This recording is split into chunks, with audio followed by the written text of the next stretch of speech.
ओम नमः शिवाय। हर हर महादेव। प्रिय भक्तों, आपने अब तक यह जाना कि केवल शिव नाम का उच्चारण भी यदि श्रद्धा से हो तो आत्मा का कल्याण कर देता है।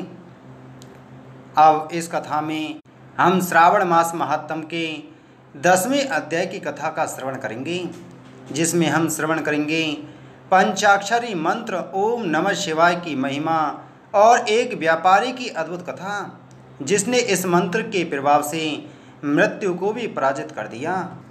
भगवान शिव कहते हैं, हे नारद, श्रावण मास में जो भक्त ओम नमः शिवाय मंत्र का जप करता है वह न केवल इस लोक में सुखी रहता है बल्कि यमराज की सत्ता से भी ऊपर उठ जाता है। यह मंत्र मेरे हृदय का स्वरूप है। प्राचीन काल में धर्मदास नामक एक प्रसिद्ध व्यापारी था। वह अत्यंत धर्मात्मा, दानी और भक्तिशील था। हर साल वह श्रावण मास में दुकान बंद कर भगवान शिव का व्रत, पूजा और ओम नमः शिवाय मंत्र का जप करता। एक वर्ष उसने नवरात्रि, एकादशी और श्रावण मास सभी व्रत पूरे किए, परंतु जैसे ही श्रावण मास समाप्त हुआ वह गंभीर रूप से बीमार पड़ गया।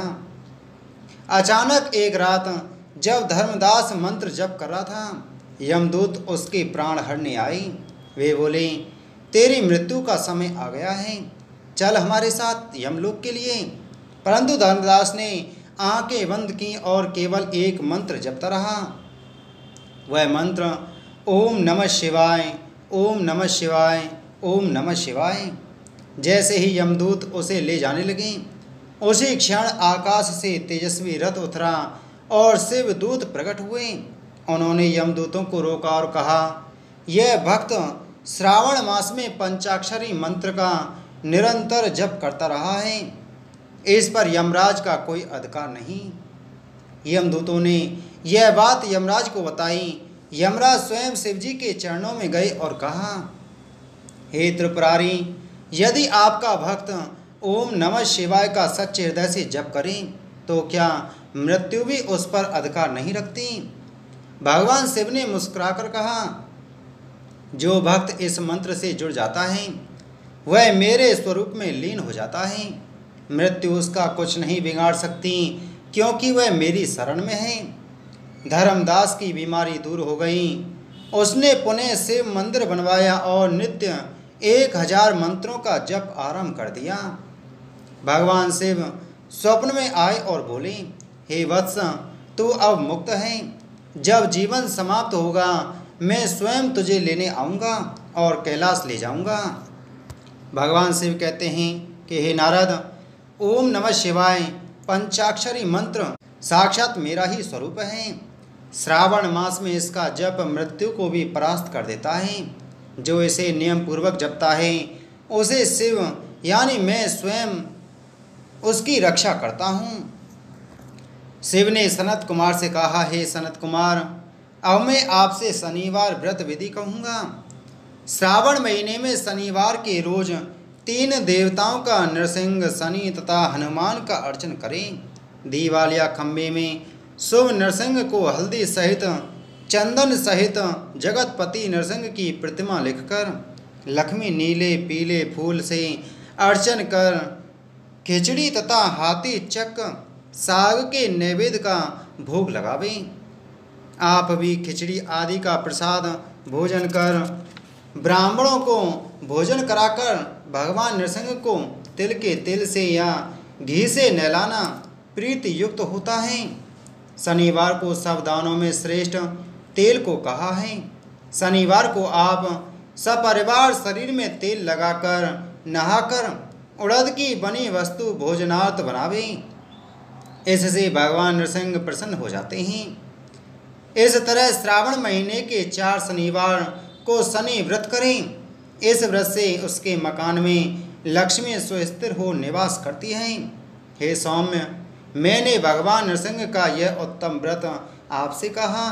इसी प्रकार शनि के प्रीत्यर्थ जो व्रत करें उसे आप सुने।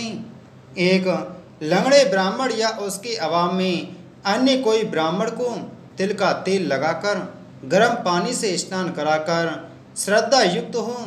नृसंग व्रत में कथित अन्न से भोजन कराकर शनि के प्रीत्यर्थ तेल, लोहा, तिल, उर्दी तथा दान करें। शनिश्चर का काला वर्ण है, मंद गति तथा कश्यप गोत्र है। शनि जन्म सौराष्ट्र देश है, सूर्य नारायण पुत्र वरदाता है। मंडल में दंडाकार स्थित है, इंद्र नीलमणि तुल्य कांतिवान है। वाण, धनुष तथा त्रिशूलधारी है, सवारी गिद्ध की है। यम आदि देवता तथा ब्रह्मा प्रत्यति देवता हैं।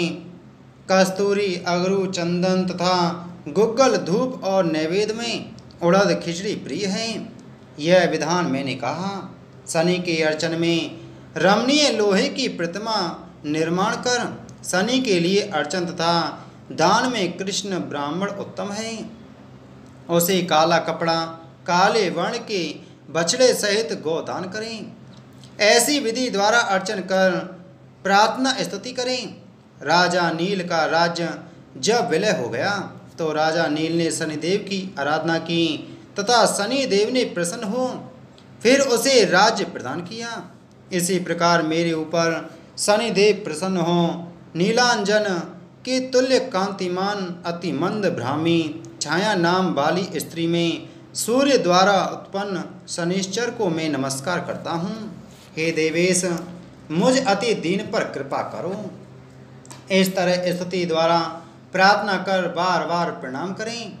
शनिदेव के अर्चन में सन्नो देवी मंत्र का स्मरण करें। जो प्राणी सावधान मन से विधि द्वारा शनिदेव का अर्चन करता है उसे स्वप्न में भी डर नहीं होता है। हे प्रिय, जो प्राणी इस तरह इस व्रत को करेंगे और जो श्रावण महीने के हर शनिवार के रोज भक्ति से अर्चन करेंगे उनके यहाँ शनि से प्राप्त पीड़ा न होगी। अब हनुमान के प्रसन्नार्थ विधि कहूँगा। श्रावण महीने के शनि के रोज हनुमान के प्रीत्यर्थ अभिषेक तिल द्वारा रुद्र मंत्रों से करें। तेल मिश्रित सिंदूर को उनकी देह में लगाते। जपा, अर्क, तजा, मंदार माला से अर्चन कर नैवेद्य के लिए उड़द का बड़ा तथा उपचारों द्वारा अर्चन करें। यथाशक्ति विधि भक्ति और श्रद्धा अर्चन करें। हनुमान, अंजनी सुत, वायुपुत्र, महाबल, रानेष्ट, फाल्गुन, सखा, पिंगाक्ष, अमित विक्रम, उदति क्रमण, सीता शोक विनाशक, लक्ष्मण प्राणदाता तथा 10 ग्रीव दर्पहा, इन 12 नामों को जो सुबह उठकर पढ़ता है उस प्राणी का कभी अशुभ नहीं होता तथा उसे संपूर्ण ऐश्वर्य मिलते हैं। इस तरह श्रावण महीने के शनिवार को जो प्राणी हनुमान की आराधना कर उसकी पूजा करता है उसकी बुद्धि कार्य के करने में वेगवान होती है। शनि के रोज पीपल का स्पर्श तथा अर्चन करें। हे सत्तम, शनि के दिन के अतिरिक्त अन्य किसी भी बार में पीपल को न स्पर्श करें। शनि के दिन पीपल के स्पर्श करने से सब सिद्धियां बढ़ती हैं। इति श्री श्रावण मास महत्तम 10वां अध्याय संपूर्ण। बोलो श्रावण मास महत्तम की जय। बोलो शिव शंकर भगवान की जय।